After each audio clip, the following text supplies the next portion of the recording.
Good evening, Jeopardy fans, and we are live here at the hashtag Jeopardy Live Panel Tournament of Panelists presented by the JeopardyFan.com. As always, I am Andy Saunders, and I will be your moderator for tonight's discussions.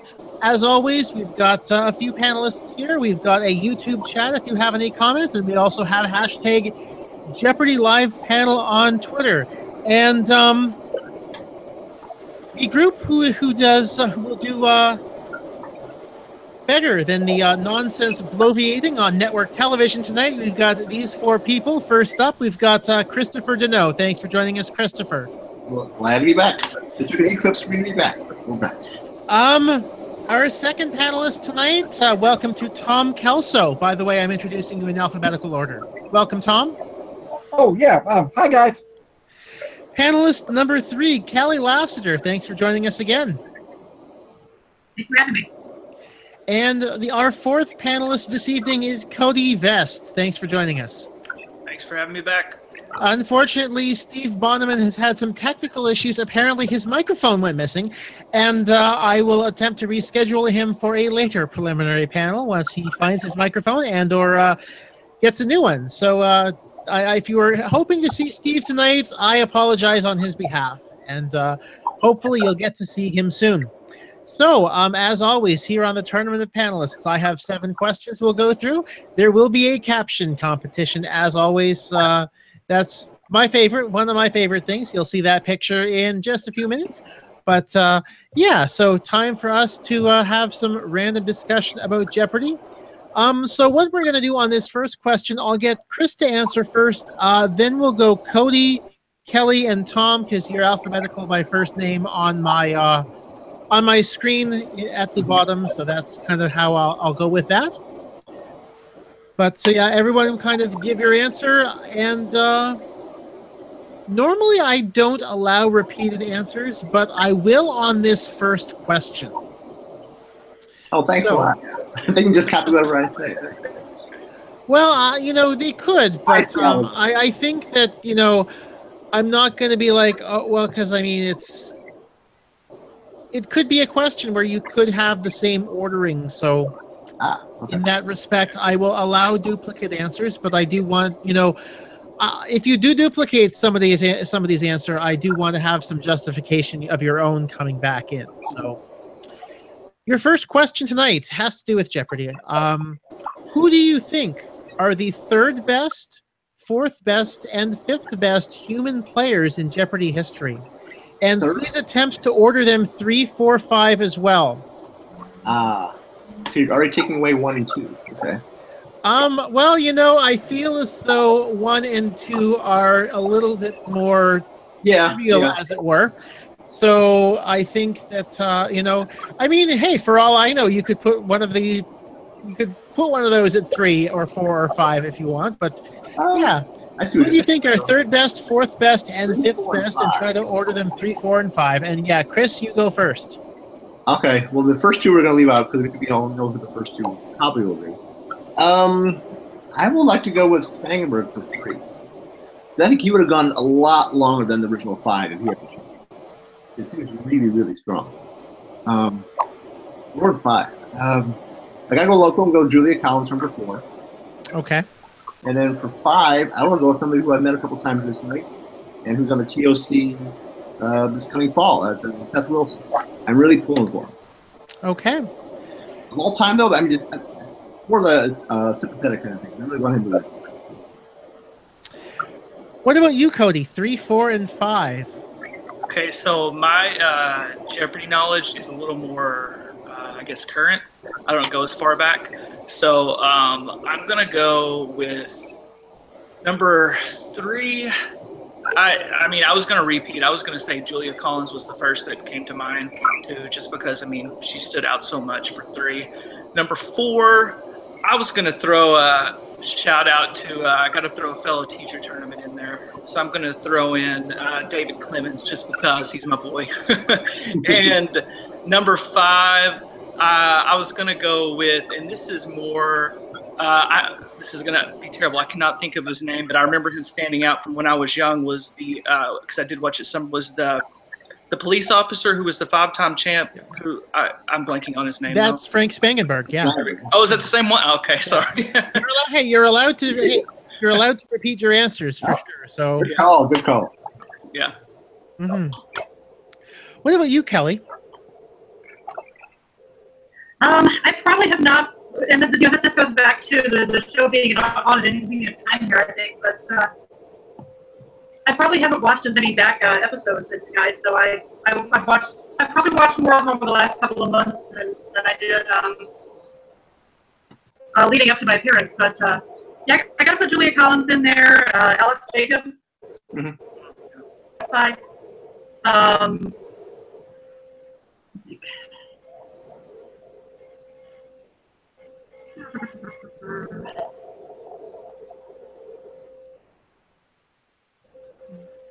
And I'm sorry, my brain's going out right here. But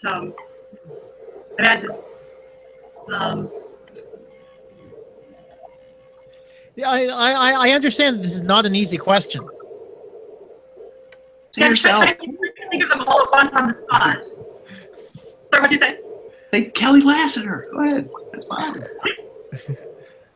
Yeah, really, sure. There you go. Yeah, fun mom. And Tom, what about you? Well, this is interesting because I figured as the fourth one, I was going to be tripping over myself to come up with names that everybody else hadn't mentioned yet. But the first name that popped into my mind literally was Colby Burnett. Watching him play, watching the style with which he played, watching the way he carried himself, getting to see it up close because I've had the opportunity to meet him and play him a couple of times in different contests. Is as fierce and as knowledgeable a competitor as you've ever wanted to see play this game. And if I had to pick one person to win a game, I would pick Colby. Mm-hmm.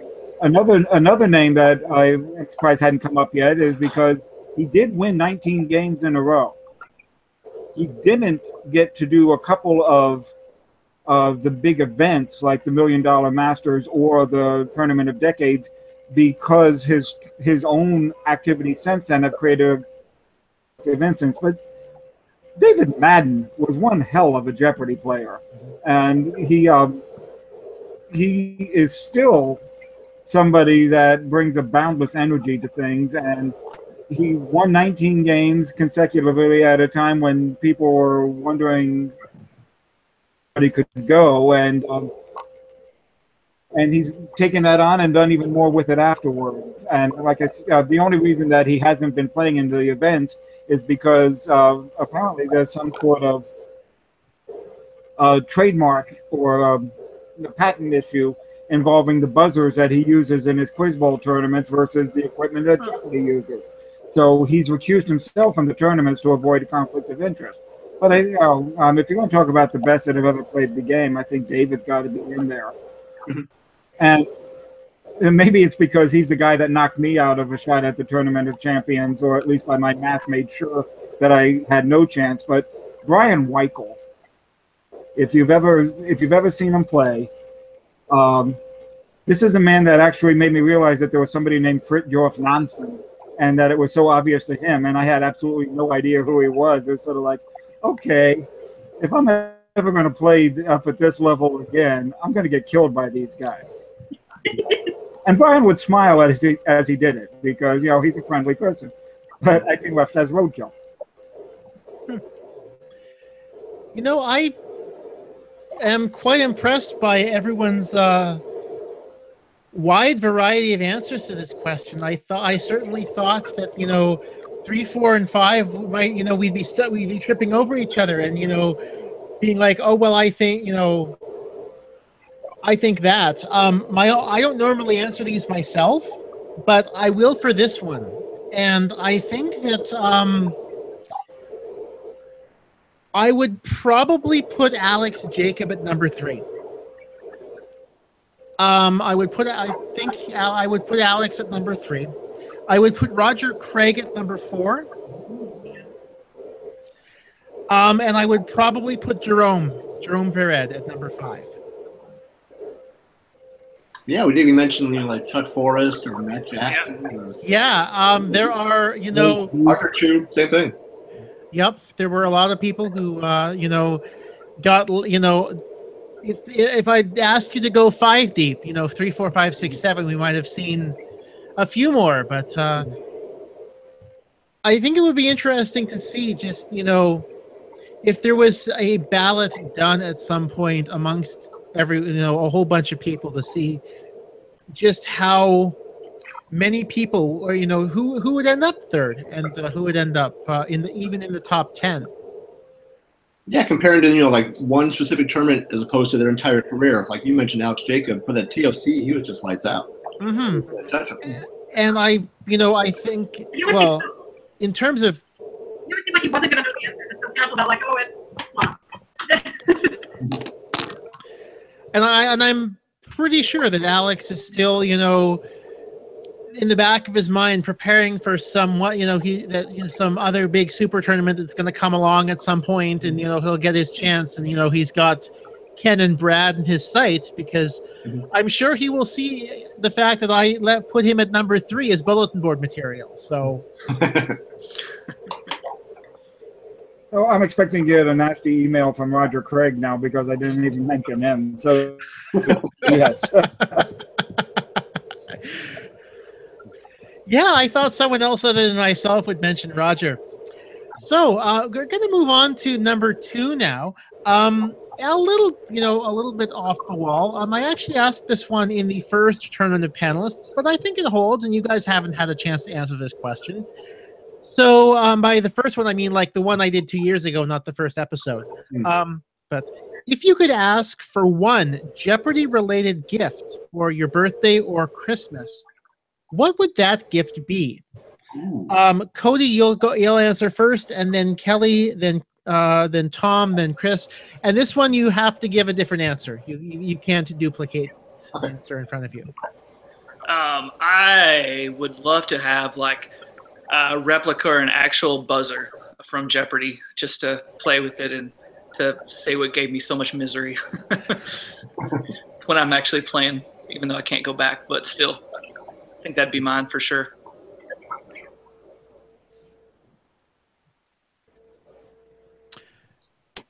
Your turn, Kelly. Go ahead. All right. Well, I'm assuming that a gift cannot include getting to go back on the show. Yes. So if I'm going to shoot for the moon here, other than that, I would say to go back and watch the show in person. Just to take a trip back there and pester Maggie and just get to be in the place again. Yeah, it'd be fun to see how well Maggie would know all our names. Whether it's like 6 months ago, 1 year ago. Who are you? Why are you hugging me? I'm reasonably certain, at least by my experience, Maggie remembers auditioners, let alone contestants, so by face. So I'm sure she would remember you.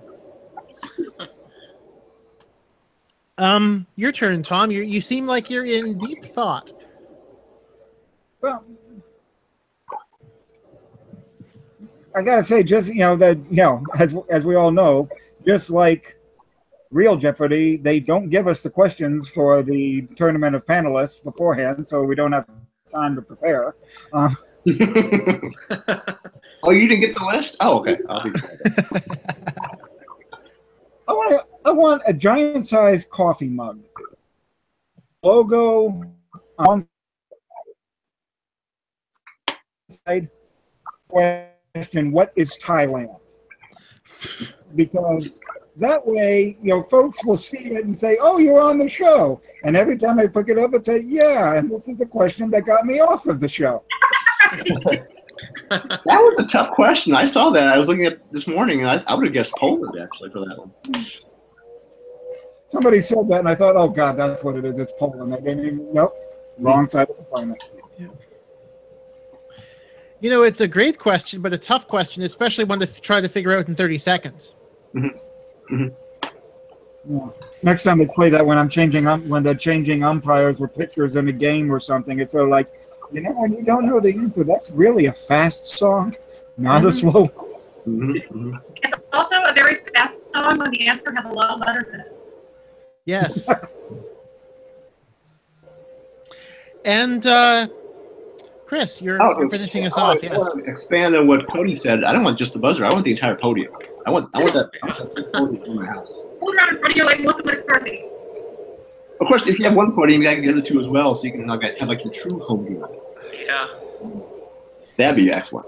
You know what Jeopardy clearly needs to do? They clearly need to auction off the podiums when they redo the set next.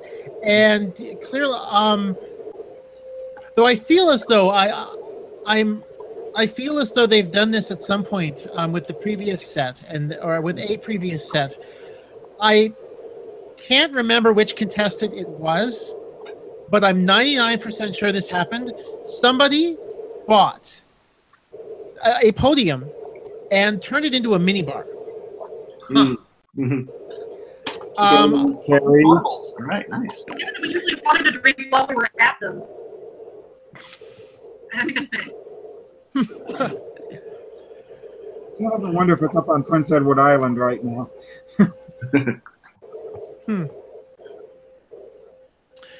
Okay. Oh, okay. We have a. So Matt Carberry has chimed in on the YouTube chat. For the first question, he was going to suggest Pam Mueller. For the second question, he believes it was Pam Mueller who turned the podium into the minibar. Okay. He's got a fixation on Pam. Has the authorities been notified? Well, no. It's funny because Pam actually crossed my mind as top players on question one, and then I wasn't going to say it was her in case I was wrong, but if I'm not mistaken, I think it might have been her who did in fact turned a podium into the minibar. And Ken Hirsch has said, you'd all love the classroom Jeopardy game for a present, but the manufacturer stopped selling it.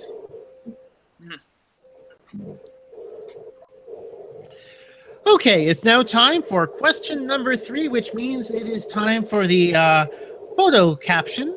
And so you'll clear, if you want to take a closer look at it for the panelists, you'll get the, just click on me. There we go. For those of you who are listening on iTunes, it is a picture of Earl Weaver and Ron Luciano. And that probably, I would also say that the two of them, as they were wont to do, they are embroiled in quite an argument. So that's the description of the photograph for those who are listening to the iTunes simulcast. And so we need to come up with a caption for this photograph. So Kelly, you get to go first. It's question 3. You get to go first. Tom goes second, then Chris and Cody. So all you have to do, come up with a caption for this photograph. I told you to answer in the form of a question.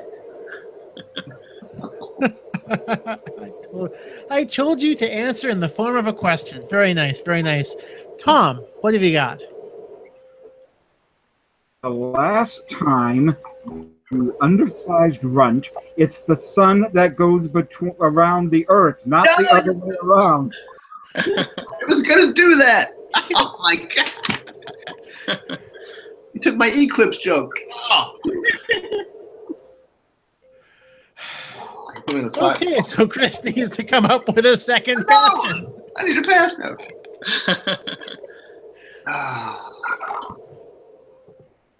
Darn it! You're so set on an answer. I had it, and I gotta change it. I need a theme going. I need 30 seconds for this. Hold on. Show me the picture again. I'm going to delay it. I'm going to do my best Philip 2 delay tactic here.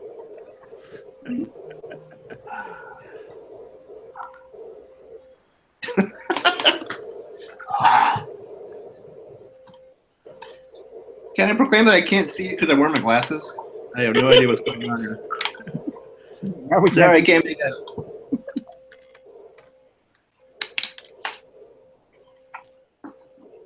You put me on the spot now, aren't you? You're waiting for me to say something. Yeah. How long do you want to go with this? Thank you. I needed that. Earl Weaver.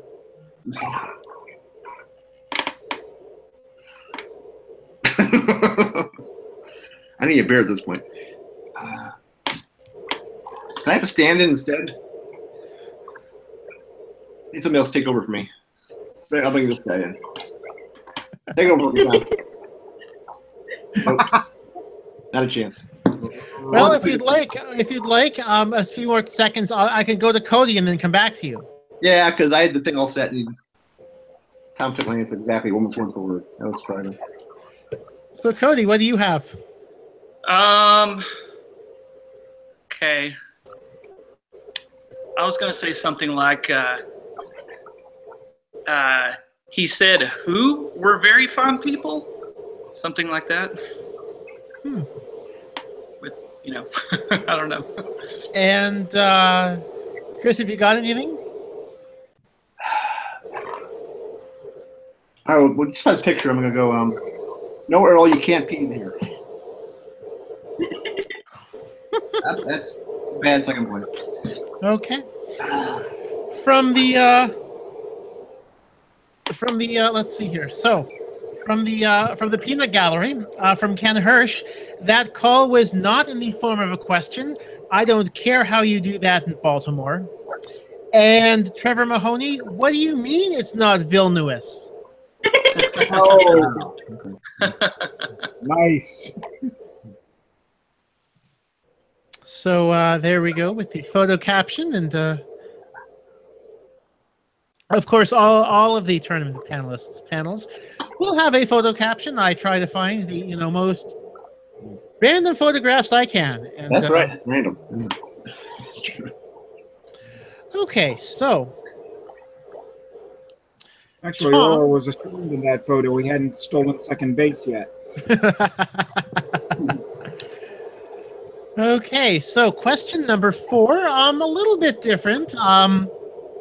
What one occurrence on the show, when it happens to a contestant, makes you feel, I guess a lot of empathy towards the contestant, makes you feel bad for them? So if there's what one thing that happens on the show makes you feel bad for a contestant that it happens to? And Tom, you go first, then Chris, Cody, and Kelly. Don't take my answer. I got one now. So I'm not allowed to say something about an eclipse this time, right? Okay. I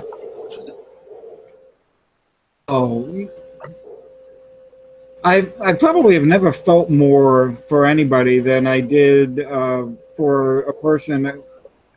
Well, it happened to somebody in one of my games, and then somebody broke the record. But when somebody winds up like minus 5,000 or even more so, I really feel for them, because it's not like they're not capable of playing the game. They're obviously good enough on the buzzer to get in that often. They're obviously intelligent enough to have made the game, but things have just gone horribly wrong for them that day. And a whole lot of folks are not going to look at it anything other than it's like, wow, you had minus 5,000. And, that's, to me, that's just completely unfair to those folks. And I really feel for them, because, to be honest, that's what I figured was going to happen in my game. It's like I was going to go up there and everybody was going to see, oh, my God, he really doesn't have any business being here. But then it just dawned on you, everybody that's up there has business being there. So when something happens that bad, all you can do is feel for them, because that could happen to any of us. On board at the wrong time. Mm-hmm. Did he steal your answer, Chris? No, this time you're safe. You're good to go. Oh, and there's an eclipse involved. Yeah. Now, what came to mind to me right away was the young man who wrote down the Emancipation Proclamation. You knew he knew what the answer was, and just that slight little misspelling. And he had to feel bad about it. The judges had to feel bad about it. You almost wish, he knew he had the answer. I mean, you just give it to him. He's one letter off. That'd be one of those cases where a lot of the nation felt the same way as well. It's like knew what it was. But like, what's the leeway point that the judges have to say? Do we give it to him because he knew what it was and he was off by a letter, or do we say it has to be the letter of the law exactly? So that's a tough kind of line to cross back and forth for a judge. I mean, where do that's like the hardest thing to do. We know that the person up there knew what it was, and yet maybe they just wrote it too quickly. Yeah. But I felt really bad for him when he wrote that, because I thought for sure he would give an answer on that one. How surprising he didn't. What about you, Cody? Well, I thought about those two things too, but just for the sake of being different, I feel just for anybody who blows a lead on Final Jeopardy or anything, when you see him in the lead, winning, and then miss the Final Jeopardy question, end up losing it, feel some. I mean, mine wasn't quite like that, but I had a somewhat similar situation, and it kind of stinks, but it is what it is. I really feel a lot of empathy too, though, for like I said, the people who finish in the negatives too. I just I feel for them every time. Mm-hmm. And Kelly. I think partly because this happened to me once or twice, but I really feel for people who either ring in and then just don't have an answer, or they get the daily double and they can't even come up with a guess, and you're just, because I've been there, you're just like, I know there were things in my brain, but where are they now? Yep. And and they can't summon up something fast enough on the spot, and I feel like I've been there. And also, I guess sometimes if somebody's doing really, really well and then lose a lot on a daily double at the last minute. Mm-hmm. Yep. That kind of thing. Mm-hmm. One more comment, adding on to Tom's answer, actually, from Matt Carberry. In Kristen Sauceville's second game, the one where she played final by herself, one challenger finished at minus 68, and she actually negged the entire bottom row of the board, a lot of them trying to get back into the game.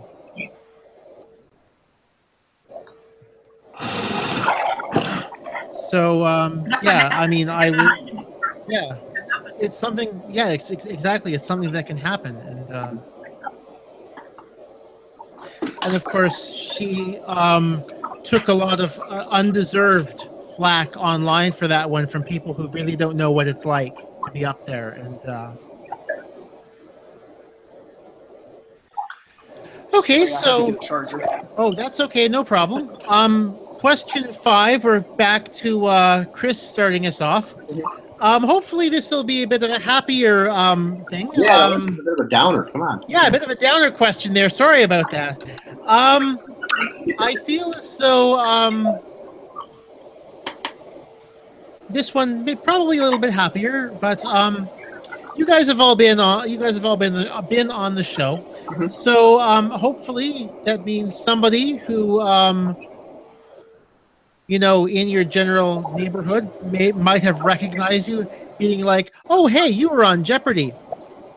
So if you do, the question or the this one here is recount your favorite recognized from being on Jeopardy story, and if you haven't been, were you happy or disappointed by not being recognized, and why?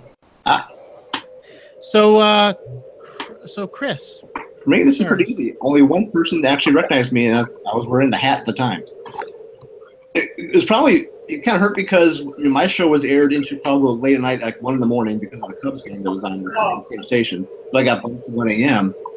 And so nobody here in the vicinity was going to stay up and watch the whole thing. I was just a one and done.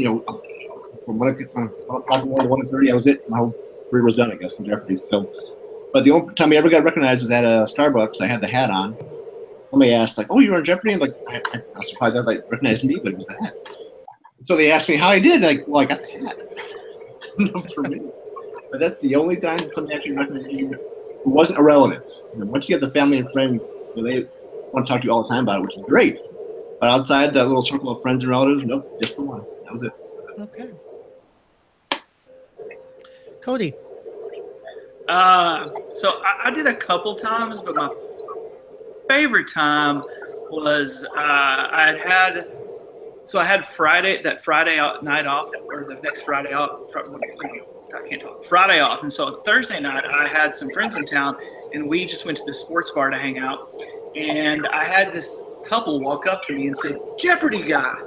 I think they had a couple drinks. Jeopardy guy. And I was like, "That's me." They're like, "We were at I had my watch party at this big sports bar there, and I had a Snapchat filter." But they're like, "We were at your watch party. We had your Snapchat filter. We had no idea who you were, but we're always going to remember you now." So that was just totally random. Just Jeopardy guy. So, Kelly. All right. Two bus drivers. I think the funniest story. I have a sister. Well, I have a lot of sisters. I have one who I've known to look a lot like, and we're close in age. And I ran into a woman who had gone to high school with both of us. And first, she mistook me for my sister. And then when I explained, no, I'm Kelly. I think you're thinking of Carrie. She then congratulated me on my sister's appearance on Jeopardy. Oh no.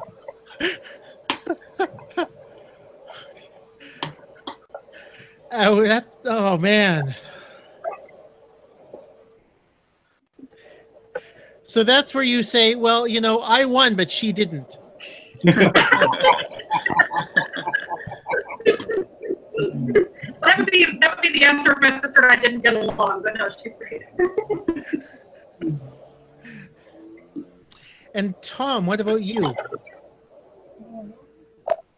That was I don't know because it was back before in 2002 or whatever, but I didn't have a whole lot of oh hey yeah I know you, or you're on Jeopardy, whatever. Although I did have one person that I had gone to college with 20 years earlier, who all of a sudden saw me and she's like, "Wow, I can't believe that was you. I had to double check it and see." And she starts, she sent me a couple of letters, said she was down in Louisville working with the Actors Theater, and it was like, wow, okay, fantastic. And time we were in Chicago, so we never got together, but it was sort of like, that was probably one of the best things out of the whole experience, is I got to be able to reconnect with some people again that I hadn't seen in 20 plus years. So it was very enjoyable to get a hold of Megan again. Nice. Okay, so our sixth question tonight. Cody, you'll start this one off. If you were a Jeopardy writer, what would be the first category that you'd write that you haven't seen on the show before? So you have a chance to create a brand new Jeopardy category. What would you create? I think I'd do something about, I don't know if I've seen this before, but kind of combining, my favorites are anything with literature or pop culture. So maybe like novels seen in a specific TV show, like Buffy the Vampire Slayer or something like that, or X-Files. Novels that you've just seen or that were referenced in any of these shows, something like that along those lines. Nice. So Kelly, unfortunately, she's had some technical issues. She'll be back. Hopefully she'll be back shortly. While we wait for her, Tom, can you give your answer to this question? As a matter of fact, I've written a couple of boards a fairly long time ago, but back to doing that again because it was fun. But Jeopardy always has the dreaded opera category, right? Mm-hmm. So I created my own variation on that. Oh no, with the upside down exclamation point and the right side up exclamation point at each side of the phrase. Oh no, Spanish lit. You had to answer questions about Lope de Vega, Lorca, and obvious Cervantes, and all sorts of things that you would think, oh my God, I don't know this, but actually you kind of do know this. You just don't realize that you do. Mm-hmm. surprisingly enough, that people always said, why do you have to have that category in there? It's like, well, because why do we have opera in there? Why do we have ballet in there? Why do we have things that people are like, I don't know this? Because actually, we really do. We just don't realize that we do. Okay, Chris, what about you? Yeah, up until last year, we couldn't do anything about the world champion Chicago Cubs, but now we can. Entire round. Rizzo, Bryant, Schwarber, Lester, all 5 questions. You got to now. I've been waiting a long time for this. I would love to see one category just about the Cubbies. Just about what they did last year. It'd be wonderful. There go our ratings in Cleveland. I will cheer for the Indians this year if the Cubs don't make it to the World Series. I will do that. There were enough good fans there that, good well wishes after the series, so I would for them. Well, good luck getting through the Dodgers, anyone, but... Yeah, I know. We got to win the division first. Avoid that wild card. So, hopefully, I think that means Kelly has joined us again. Welcome back, Kelly. Sorry, I lost my connection for a minute there. That's okay. We're still on the question 6. Once again, if you were a Jeopardy writer, what would be the first category that you'd write that you haven't seen on the show before? Right, that I haven't seen in this show.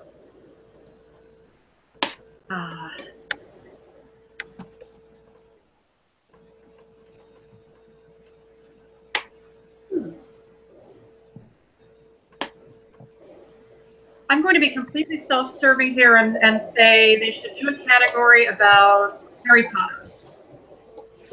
I'm sure they actually have. They just wasn't on a show I was watching. Okay.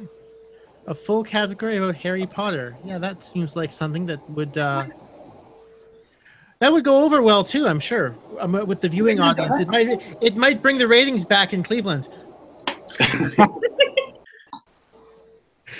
Have they done some kind of Potter theme before or not? I'm not sure if they have or not. I remember there being one that nobody got many of, where you had to take words and unscramble them to be Harry Potter answers. Okay. That was this season, I think, or maybe the one before. It's very recent. I don't remember. I don't know. I personally feel as though they need to have a category titled "Know Your Canada," but.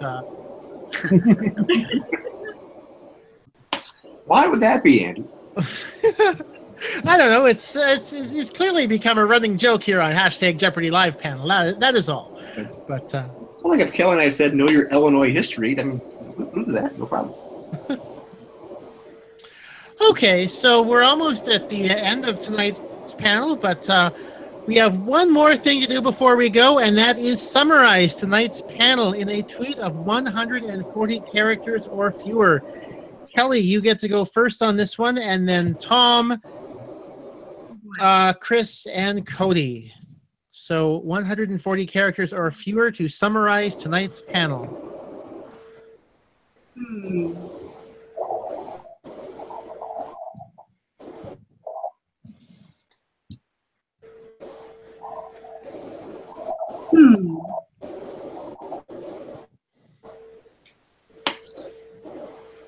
We all need our own Jeopardy program because #YOTO, you only play one.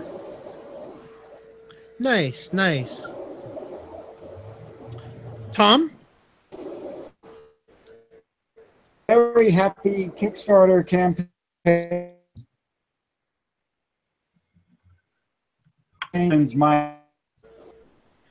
Tom, can you repeat yourself? You kind of cut out halfway through there.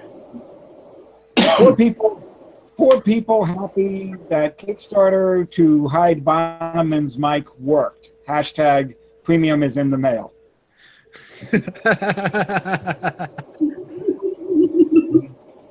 Chris.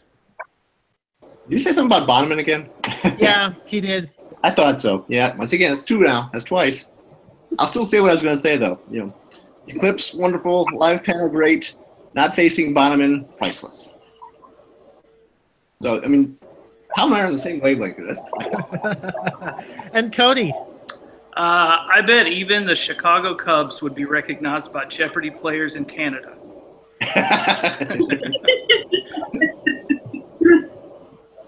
Very nice, very nice. And going back to the last question from Ken Hirsch, apparently he's counted about 6 Harry Potter categories in J Archive. I suspect most of them would have been in Kids Week or Teen Week, possibly college. I certainly can't remember any in Adult Jeopardy. Why not? We're fans too. I know, it's weird. I've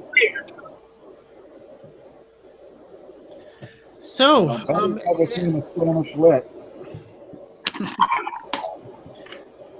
Yeah, I don't know if their category font has the Spanish diacritics available or the Spanish punctuation available to it. I'm not sure. I think they probably do. I'd have to look. But, I feel like I've seen it. Just in a clue here and there. I feel. Wait, hold on a second. Let me just take a look because they had that Friday before the Friday before Election Day. They had the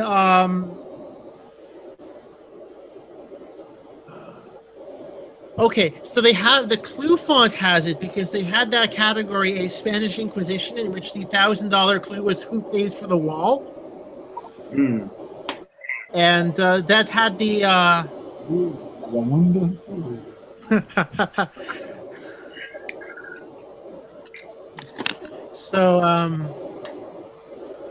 so they do have the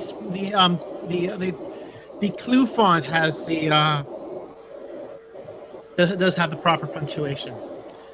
So anything else you guys would like to say to the possible voters before we finish up tonight's panel? Yeah, can I amend my caption one again? I've got a better one now. Okay, yeah, let's hear it. All right. Sorry, Weaver, that was right down the middle. Okay, forget it. Okay. See the whole thing about being blind and all that. But... Okay. So, anything the rest of you guys want to say to the to the world before we finish tonight? Thank you, world. Okay. Here. Thanks for listening to me babble about Jeopardy. I think I might be sick of it. Yes. Sorry about putting the planet in the dark. No, we didn't intend to do that. So yes, thank you, world. Thank you, world, for tuning in to tonight's #Jeopardy live panel. Once again, once all the preliminary panels are done, the voting will open, and then the top vote getters will return for the final panel on September the 11th. For everyone here at thejeopardyfan.com and #Jeopardy live panel, I am Andy Saunders. Thank you for tuning in to tonight's panel. We'll see you next time. Here are your credits. Have a great night.